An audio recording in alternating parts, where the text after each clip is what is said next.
Where's James? James is gone. Okay. Anyway, I'd like to thank James for inviting me to be here for this very important event, the Computex, to say something about Foxconn's endeavor in the AI. And after taking this mission, I've been thinking about what should I deliver. So what can our customer, our audience, will feel beneficial after hearing this speech. So I've been thinking about this. So, after so many days of thinking, finally I thought, I'm not going to talk to you about technologies because we have, very technical experts. They are going to talk about technologies. I'm not going to share with you our business in AI because, it's some of it are confidential. But what I decided to share with you is the train of thoughts, how Foxconn get to this point with our AI factories.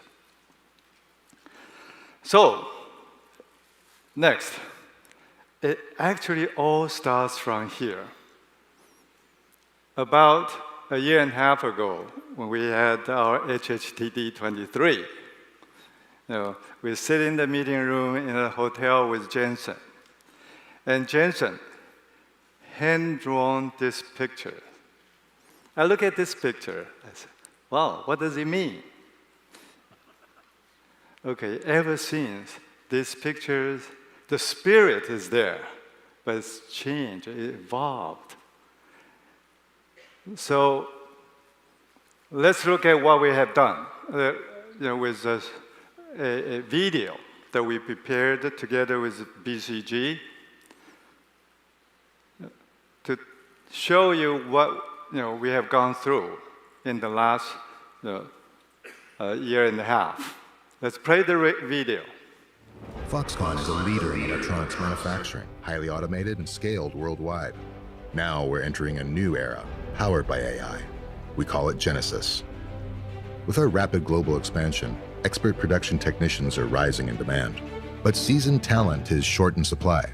Our AI agents capture expert knowledge in areas like defect resolution and equipment tuning, handling 80% of the work, so humans can focus on the most complex 20%.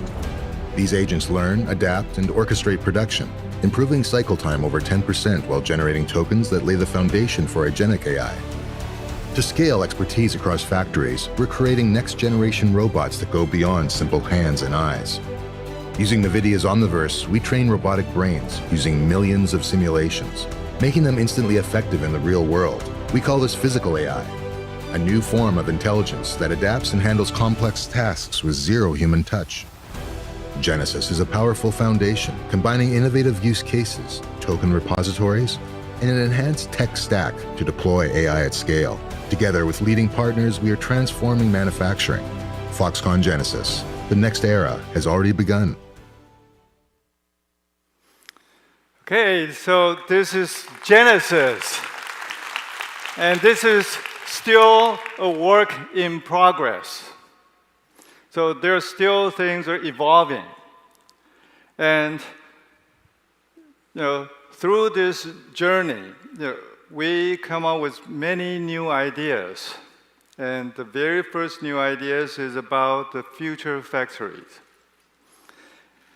You have one physical factory together with two other factories, which are very, very important.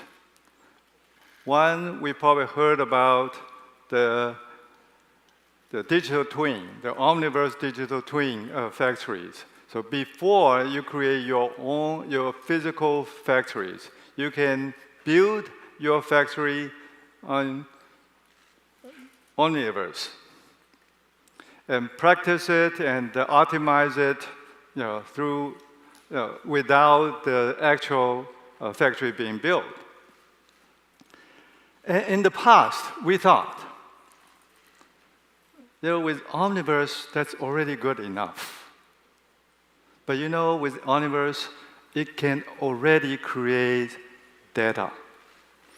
And with that data, if we use it properly with the AI factory, then we may be able to create a base set of model that can be used when the actual factory is built. So we think in the future, the factory will be like this, with the physical factory will appear the last. The first one you will have will be the Omniverse digital twin factory. And then the AI factory will be the second one. And once you have the model built and the digital twin optimized to a certain level, then you can have your actual factory. And that's the vision that we see for the future factories. Next. And what you have seen that with the BCG effort, we have gone through so many use cases. And these use cases, after accumulating many hours of work with our technicians, we have very important finding, which I would like to share with you. And before this experiment or this study, we thought, with Gen AI, we can maybe replace every human. But very quickly, we realized, no, it will not. If you look at this chart, the white curve is a human technician. How many times it will take the technician to try to reach to a certain level. And that's typical human. And with the blue and the green line, this is done with Gen AI's help. And you can tell with Gen AI very, very quickly, with 2 to 3 times of trying, it can reach 80%. But after 80%, look at the curve. It flattened. Okay. So the human can do much better than the Gen AI after 80%. So we come up with this temporary conclusion that with Gen AI, it can help for the 80% of the work. The rest of 20% will still have to be done by the skillful workers or technicians. Okay, that's a very important finding I would like to share with you. Okay, next. And because of the scale of Foxconn's factories, we have central divisions. And we also have many BGs. And the BGs, they have factories across the world. And how we can come up with an architecture that will be able to support this large scale and very complicated implementation. And the model, and at the same time, allows the model to evolve by itself. And it requires a very, very complicated, the architecture becomes very, very important. We're still, it's still evolving. But we think with this initial architecture, we should be able to get to what we want, so that the model, the base model created by the central department, can then be utilized by the BG's factory, all over the world. And then they can continue to train with their factory actual data. And those data and the trained models can then feed back to the central model. And the model in the central can then share the result to all the factories in the companies. So this is the architecture that we come up with, and we think this, I just want to remind the audience that the architecture is very, very critical. It's not just the LLM itself, and how are you going to deploy the result of the LLM or the Gen AI is becoming very, very critical. Okay. So, next. While we're doing the smart manufacturing, we're at the same time working on EVs. And you probably heard of our HHTD, Honghai Tech Day. This is the annual event. In that event, we'll show to our audience our new EVs that we created in the last year. And the very first product that we delivered, we shipped to the market, is the e-bus. And with that e-bus running on the streets in Kaohsiung, with a lot of sensors in the e-bus, on the e-bus. And we collected a lot of data of the street. And very quickly we realized that, how are we going to utilize this data? We started looking for some way to share the data with the government and with the enterprises. And then, we realized that a lot of so-called smart city applications, they all work in silo.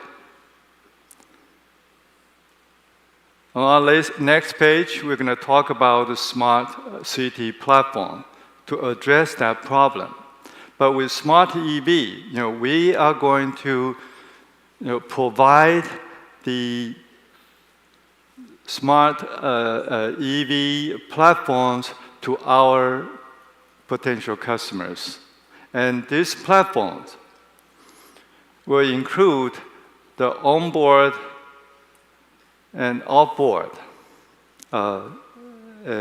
applications. And these platforms, we will open it up to our customers, and also we plan to open it to make it a reference design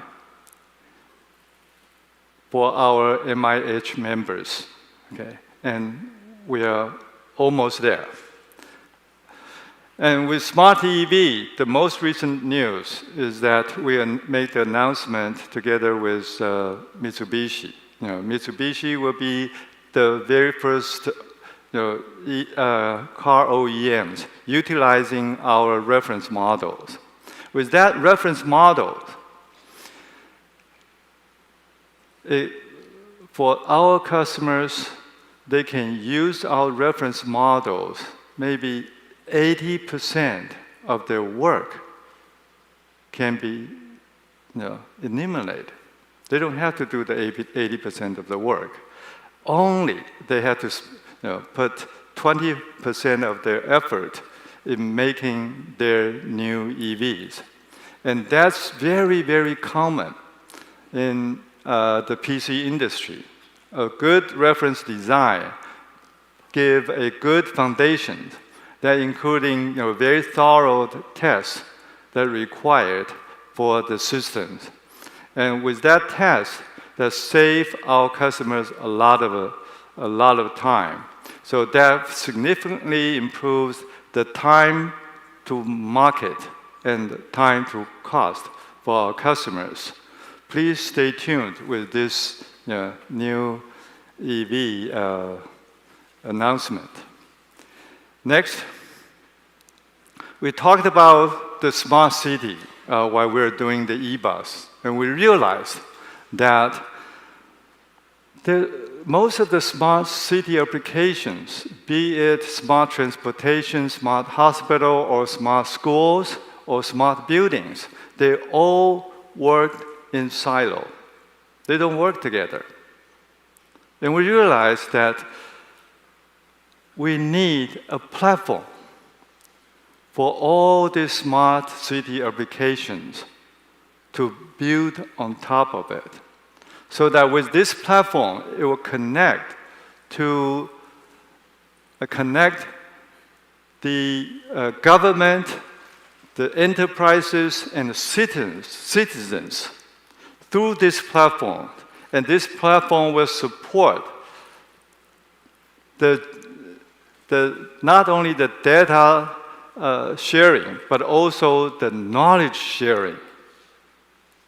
Okay. So with these smart city platforms, currently we are implementing it in Kaohsiung, and also we have a number of other cities in Taiwan is currently working with us on the smart city project. We also have cities outside of Taiwan working with us. So once we have the smart city platform done, I think it will be sometime in a year, we can show it to you that, hey, with this platform, how easy and how useful it is to share data, and to share the knowledge between all these applications. Next.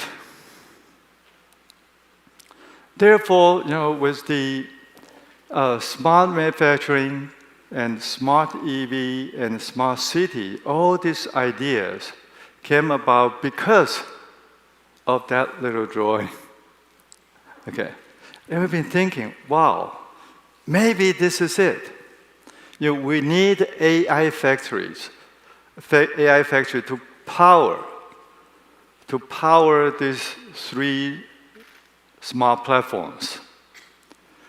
That's how we put all this together.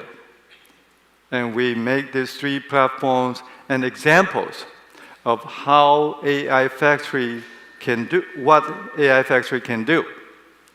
Okay. So we demonstrated this idea in our, even at the GTC 25,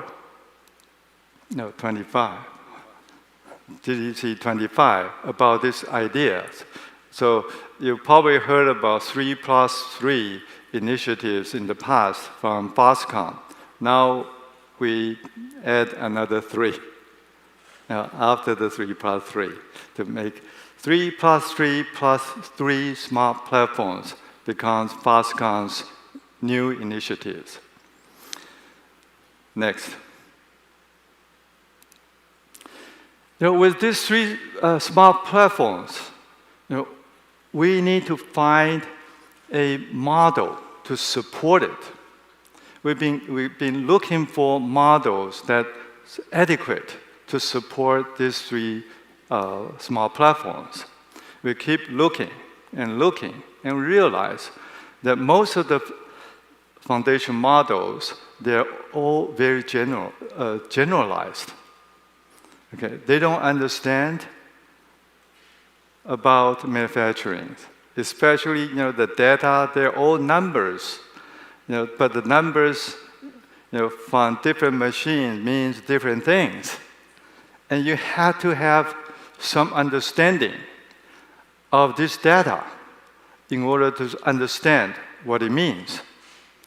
And with that finding, we also, together with EVs, also, it's not a general purpose LLM can handle. The general purpose LLM probably can answer, where you want to go, but would it know, if something going to break up, and the signal that sent from certain module means something will happen in the near future. And this knowledge and this tokens, they're all very, very different. If you don't have special training or special way of processing these tokens, it will give you not just illusion, hallucinations, but also illusions or wrong answers. So therefore, we thought we better come up with our model to support these three applications. And therefore, the Foxconn brand idea comes about. And it's built on top of course, open source models.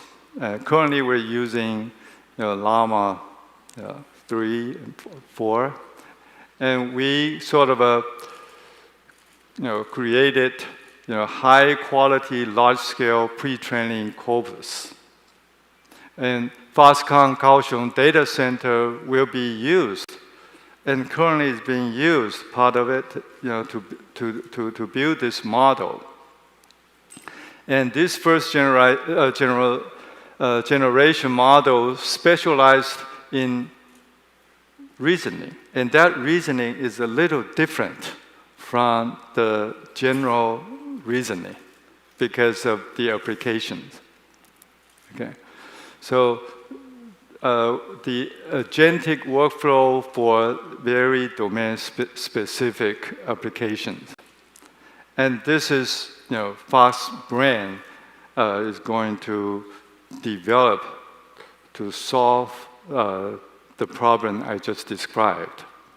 And we plan to open it, to make it open source to the communities. Okay? And hopefully, through your joining the open source communities, we can make this model more powerful, more useful. So with the Fox brand idea, we think, now that we have the applications, the three smart platforms, we know that we are going to build a Fox brand model to support it. Next. Then what do we build those things, those applications, those systems on? We look around, we realize, NVIDIA is not just a chip company. It has a full stack of software to support it. And we realize that, with all the platforms that we talked about and the brand that we are going to create, the NVIDIA has a full stack to support us to do that. So we're going to build our platforms on top of the NVIDIA AI software stack. Then the next one would be, what hardware should we use? Right? But with this, definitely it's NVIDIA hardware. So we need hardware to run it. We need a tremendous compute power to support it. And that's why you heard the announcement yesterday. Next. The AI factory will build And this is the very first NCP, AI data center.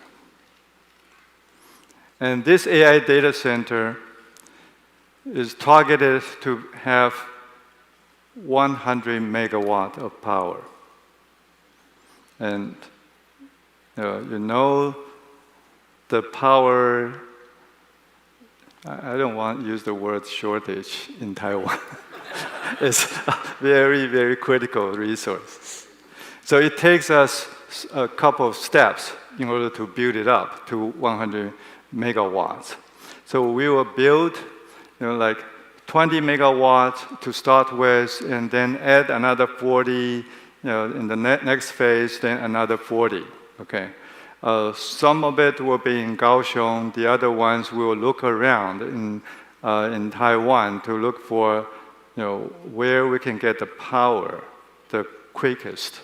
Then we will build the data center there, okay? So with all this AI-related the applications, the brain, and the software stack, and hardware, and the computing power, all comes within the last 18 months. We've gone through all this journey, all this exercise, to come out with the current status. Together, we work with BCP and BCG and NVIDIA and other partners to create the whole ecosystems. And hopefully, with all these ecosystems, we're able to become the leader in the AI manufacturing at the least. And if we're lucky, we can become the leader in the smart city platforms. And very, very likely that will happen. Okay? If that happens, we estimated the compute power that will be needed for supporting the cities, the smart cities, would be huge. So that's why, about a year ago, when people asked us, whether you see the slowdown of the compute power requirement, I told them, no, this is just the beginning. And because we see the application is coming, and we also see the evolvement of the models. It will only become bigger and bigger. So don't worry. It will not slow down, at least in a foreseeable future. Okay. Next. This is another discovery that we had while we're working on the smart city. And we look at the demographic data. And we look at the issues in countries. And we realize that when a country become developed, what will happen? That if you look at the GDP paradigm or pyramid, the triangle that I'm talking about, when the country is becoming more and more prosperous, the pyramid or the triangle will shift up, leaving the bottom GDP empty. So after your country is becoming more and more developed, the GDP will become higher and higher. Then the low GDP work will have less and less number of your countrymen to do. So how do countries solve that problem in the past? They do it in two ways. One is to outsource the low GDP work to the low GDP countries. We have seen that in the past. We have seen the US outsource their work to Taiwan, and then Taiwan outsourced the work to China. And I remember when we outsourced our work from Taiwan to China about 40 years ago, the GDP there was about less than 1,000. And with their hard work, after 40 years, the GDP has grown over 10,000. So what happened? What's the impact to the society there? Most of people want to have a high-paid job, and the society is able to pay it. But what about the low GDP, low-paid job? Nobody will be interested. So, eventually they're going to outsource the low GDP job to other low GDP countries. Eventually, you will be running out of low GDP countries. Yeah, that's the limit. Another way to solve that problem is to import people from the low GDP country, the so-called immigrant workers. And this has been done in Europe, in the US, in Japan, and now in Taiwan. But that creates some social problems. But in the past, there's no other way to solve that problems. Now with the advent of Gen AI, we see a great potential of that. With Gen AI plus robotics, that will fill the void, the gap. And that's the opportunity I see.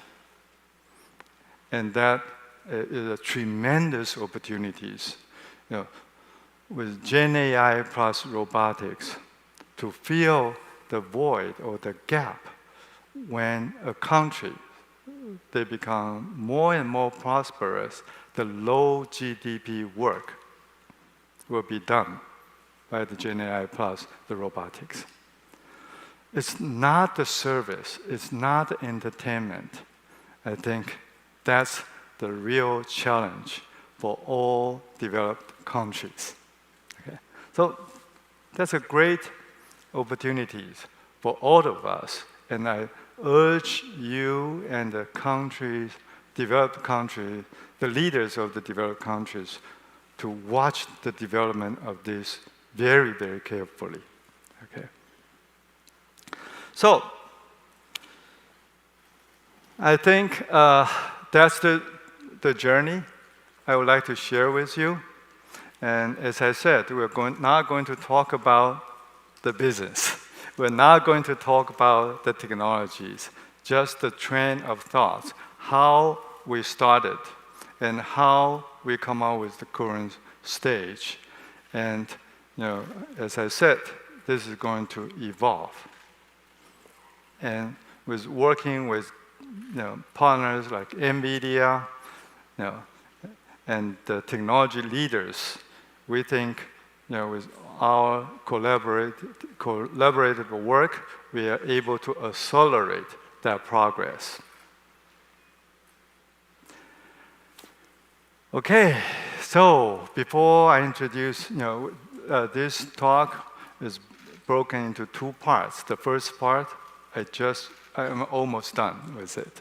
The second part, we'll have our special guest joining us. But before I introduce, that man, I would like to make a brief announcement that Foxconn will work with TechOrange to create Taiwan's leading robots community to drive innovation and the industry growth. Because of that GDP paradigm shift syndrome. Okay? So let's just wait and see. Okay, thank you for listening.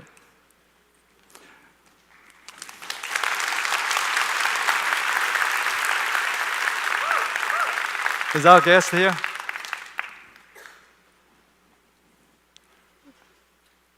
Okay, good.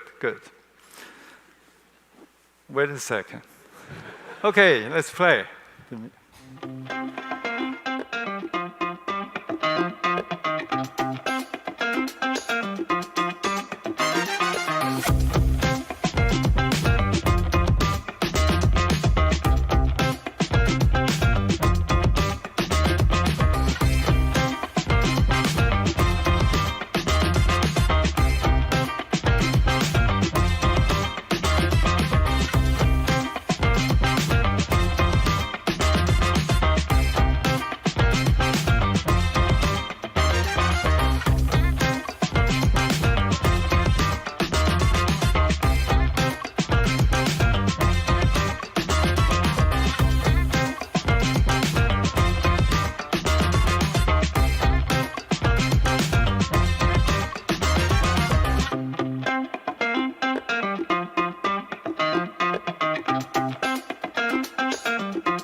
Okay, ladies and gentlemen, let's welcome the superstar of the AI industry and the leader of Team Taiwan.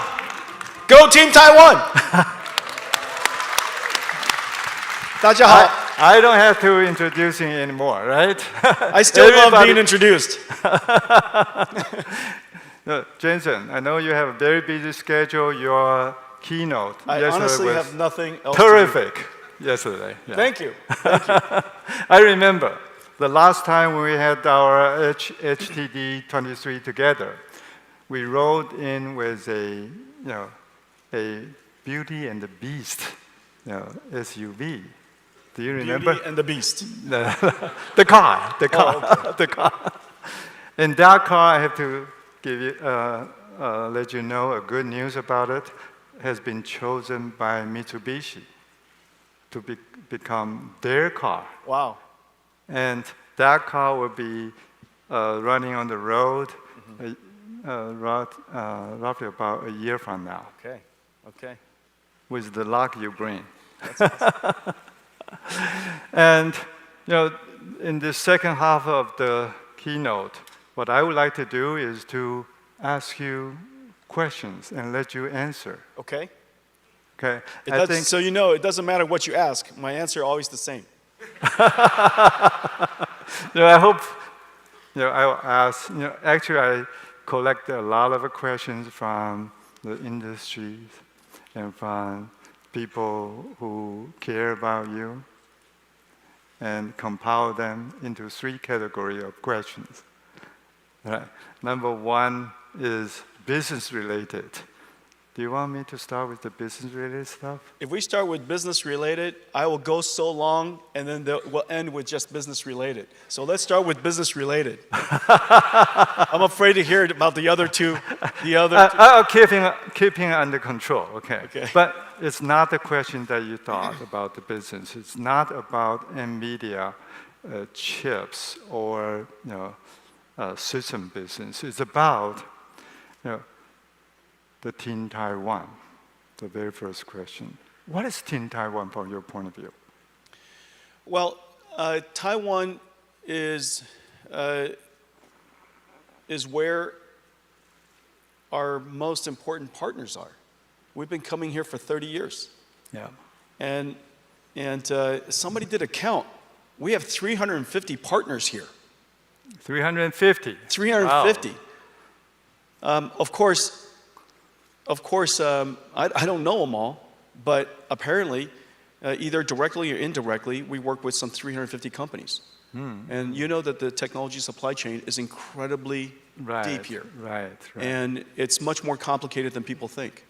I made a movie the other day that I showed yesterday, and it just shows the breadth and the depth of technology that is here in Taiwan. And so, as a computing company, this is the epicenter of the world's computing industry. This is where it starts. And everything from the chips, of course, to the systems, and now increasingly, the pioneering work that is being done in the automation of robotic factories and building robots. You know very well, this is one of the largest electronic manufacturing regions in the world. Yes. And not only is it the largest, it's the most advanced. And the things that we build here are incredibly complicated. Now, you and I were talking about building GB200 servers. It has 1.2 million components. It weighs almost 2 pounds, completely liquid cooled. Each rack is a couple, $2-3 million. All these numbers. And remembers.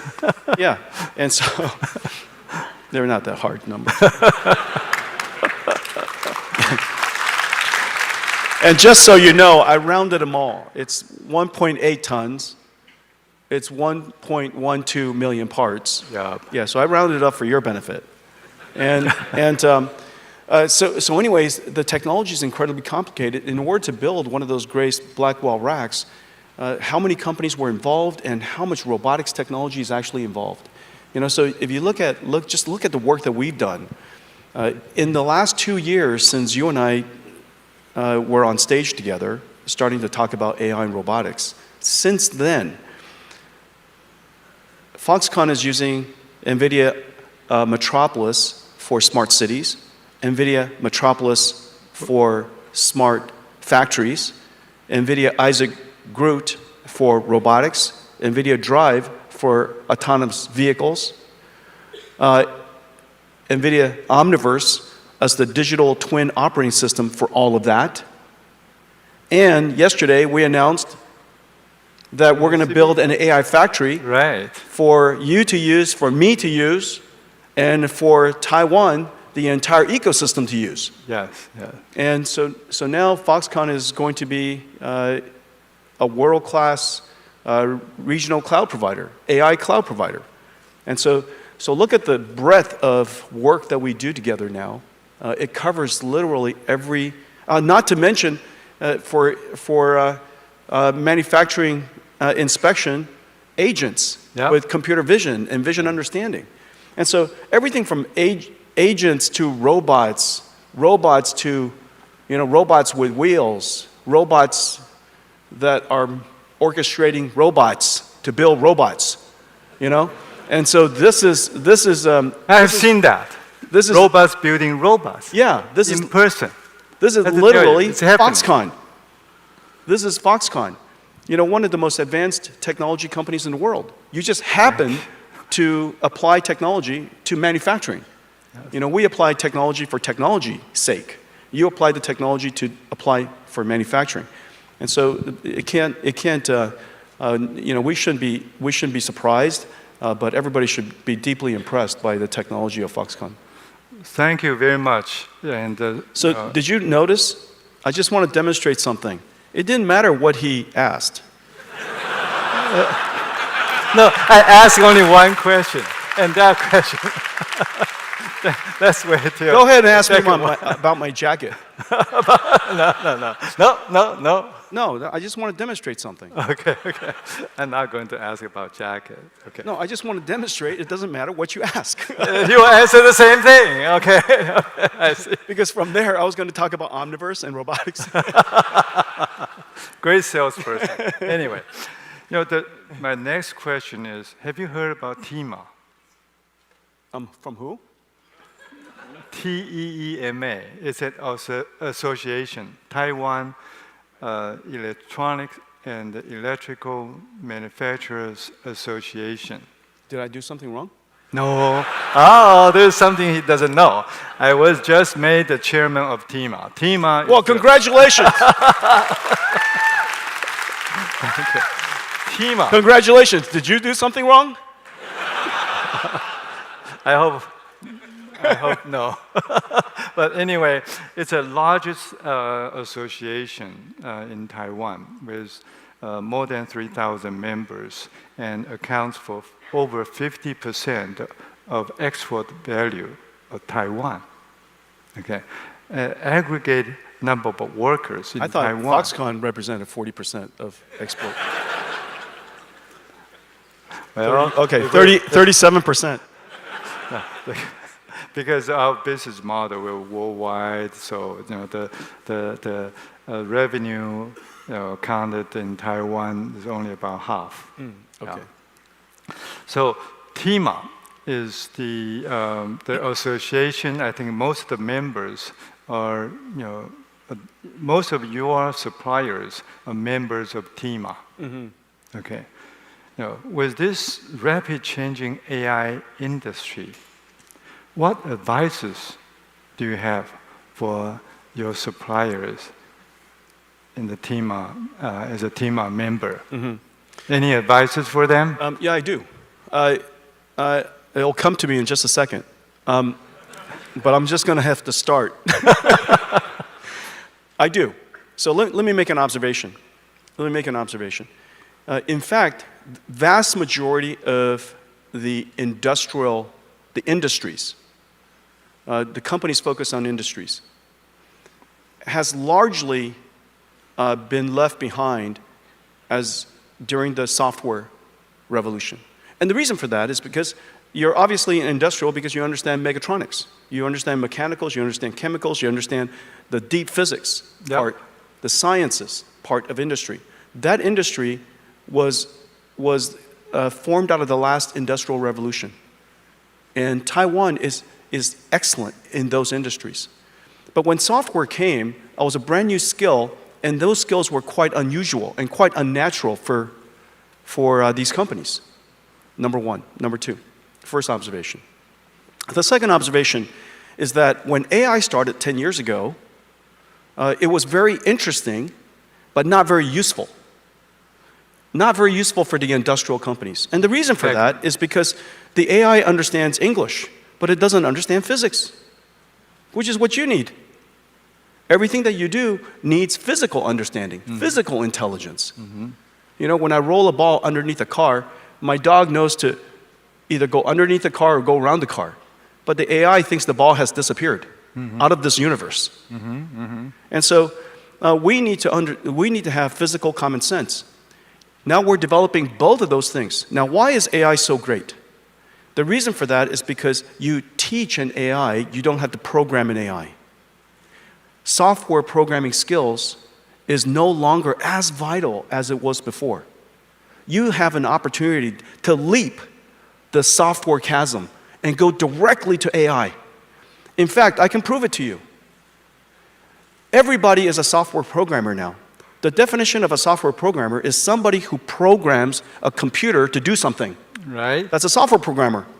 Give me an example of somebody who can't tell ChatGPT to do something. And if you don't know how to even tell ChatGPT to do something, you say, ChatGPT, teach me how to teach you how to do something. Yeah. Isn't that right? And ChatGPT writes a very nice prompt and says, try this. And I say, okay. Isn't that right? Incredible. So this computer is now intelligent. And intelligent systems are easier to use. And now you have an intelligent system that's easier to use. It understands the laws of physics. We combine all of that into Omniverse. You see how I came back again?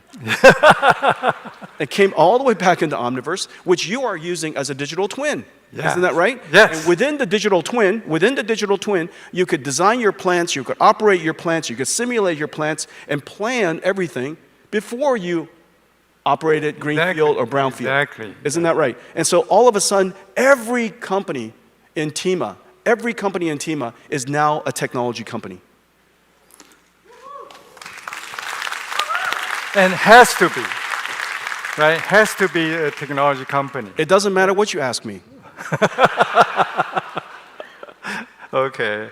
If I switch to ask one-track mind. Personal related questions. It's going to come right back to TIMA. Okay. I think for TIMA, I think they heard it, and they will have to keep up with the AI and transform themselves to have more and more software capabilities. Yeah. Right? And in fact, look, every company needs to do what Foxconn did. When you and I first talked about AI, you didn't talk about AI and read about AI and kept thinking about AI. You just started working on AI. Just get to it. Of course, the technology 2 years ago is not as advanced as it is today. Right. Right. But you knew that. You knew that it was going to get better. You knew that technology was going to get better. Of course it does. It's getting better at 1,000,000 times every 10 years. 1,000,000 times every 10 years is like changing every day. And it is. AI is changing every single day. And so, but you engage it today with an expectation that these challenges that you're experiencing are going to get solved almost by itself. But you've got to get engaged right away. Everybody has to develop a system. We have a system available to you. You bring it to your company, and Foxconn and I will build it for you. All the software is available for you. We're already integrated into all of your software developers, whether it's Cadence or Siemens or Dassault or Autodesk or whoever it is. We're already working with all of your software developers. Omniverse is integrated into all of that. Nemo is integrated into all of that. And so you could start trying AI. And it's amazing what you've produced in just the last couple of years. The demos you showed me, your factories are basically complete digital twins, and they look so real. Yes. They look so real. Robots working inside it, incredible. So in the past, we have physical factories. Then we use Omniverse to create digital twins. That's right. And then we realize we need AI factories to support both of them. That's right. To make it more and more powerful. And all these changes evolve so fast. And the reason why it's evolving so fast is all because that man, you, created chips running so fast and advancing so fast every year. And my next question for you, do you see any limit in terms of hardware speed, for the AI? Remember, Moore's Law ended. Moore's Law ended because we're at the limits of physics. And so the cost of the transistor is going up, as it should. The energy efficiency of the transistors and the processors are not going up very fast, understandably. And so we have to try different skills and different techniques. And so we're developing multi-chip packages, 3D packages, one way to do that. The other way to do that, of course, is this incredible invention called NVLink, where we connect all of these chips together into one giant chip. The size of the wafer is probably, like this. And so all of these chips are working together as one.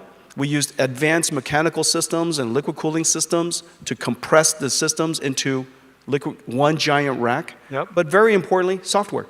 Our architecture and the algorithms that we're developing on top of it allows us to reformulate the AI models, reformulate how the work is distributed across these supercomputers.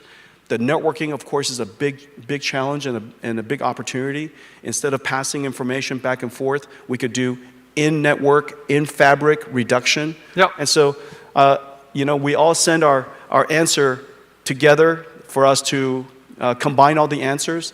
But why don't we just send it to the network? The network combines the answers and already sends it back to us, so we don't have to receive it. So we reduce the amount of traffic practically in half. And so all of these clever ideas combined has allowed us to improve AI performance tremendously. People say it's about, 2x every 6 months. I actually think it's probably working faster than 2x every 6 months at this point. It's probably like 2x every 3 months. The combination of all these things, I call it full stack, but basically you're innovating chips, innovating systems, innovating at the data center, innovating the operating system of the data center, and innovating the model all at the same time. So from what you see so far, only the sky is the limit. Looks like it. Only the sky's the limit. And this is the really amazing thing, Young. So there's the there's the computer industry that was created. And remember, the first time I realized this was going to be an industry, that the computer industry was going to be, was when Bill Gates, in one of his interviews, and he was so young, it was 1984, maybe 1985. I heard an interview where he said that Microsoft is not a maker of word processors or spreadsheets. It's a manufacturer of software. And at the time I heard it's a manufacturer of software. What does that mean? Software is so easy to manufacture. You write one copy, and the rest of it is duplicated, okay? And the rest of it is free.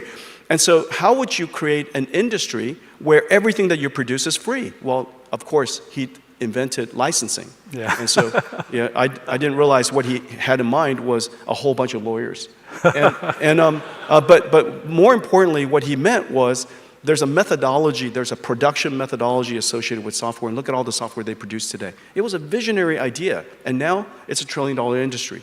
Well, our industry, remember, AI is a great technology, but AI is also an industry in itself. Just as software, you got spreadsheets and word processors, but collectively, software is an industry in itself. AI is going to be an industry. However, the AI is going to be produced by factories. And so now you just have to think, how large is the automation, agents and robots industries that we'll support? And every one of those agents and robots will need factories to produce the tokens for them at all times.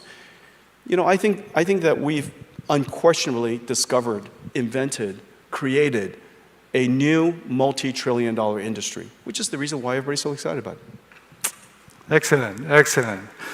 Okay, so the time is running short. I'm trying. I have so many other questions. As much as I can to exhaust all of the time.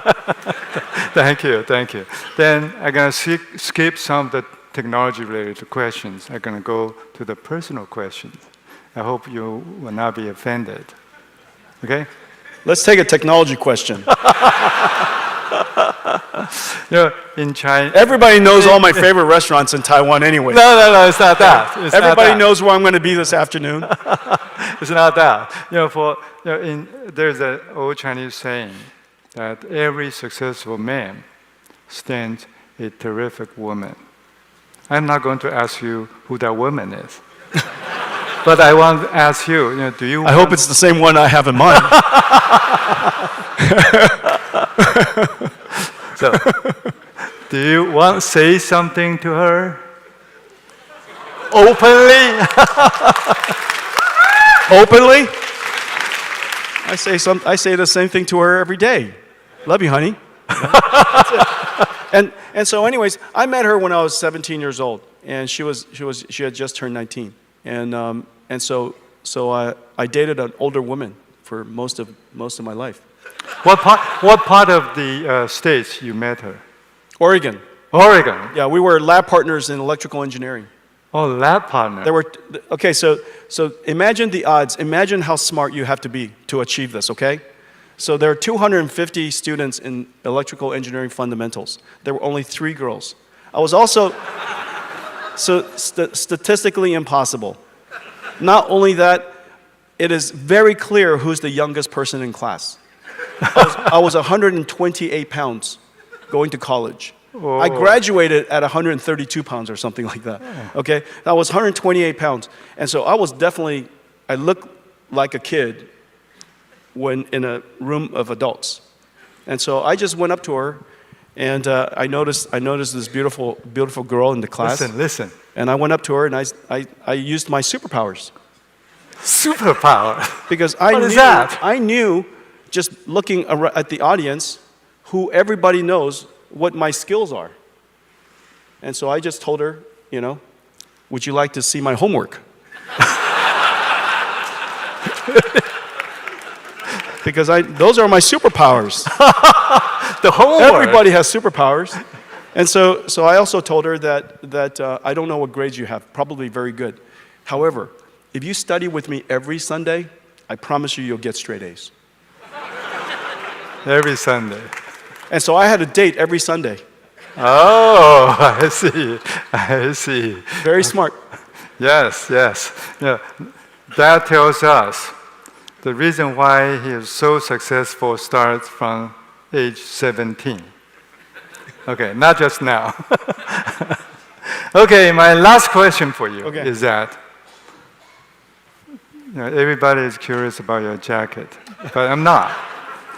Recently your watch is becoming very popular. I don't know. You don't know. Where's your watch? I don't wear a watch. But on the news, is that fake news? Yeah, it's fake news. Oh, really? Oh, that's a fake news. Yeah. Then I had to tell my wife, that's a fake news. I'm not going to buy you a watch at that price. Okay, that's a fake news. That's it? No, that's fake news. I don't wear a watch.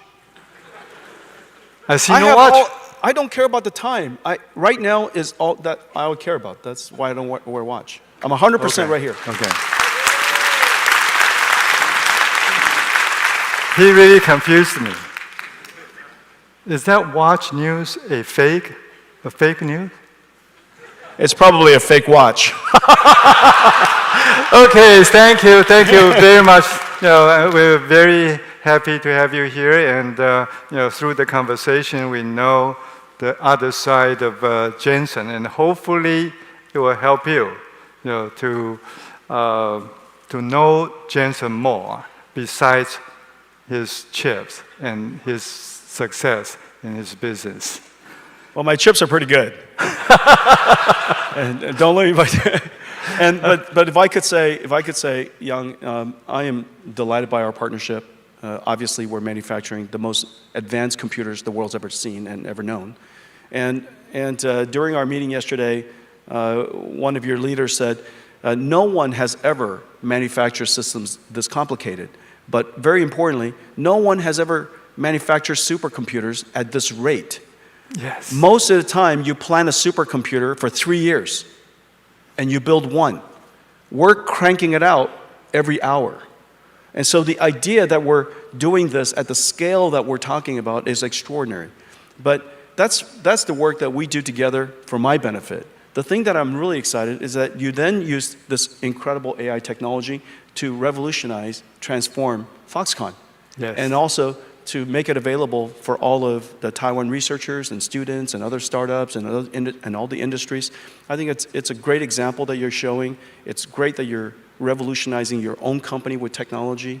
You were an amazing technology company already before. Now you're an extraordinary technology company. And then everything that you do for Taiwan. So I'm very, very grateful. Thank you. Thank you very much, Jensen. Right. Thank you for your time. Thank you, everybody. Thank you. 谢谢。拜拜。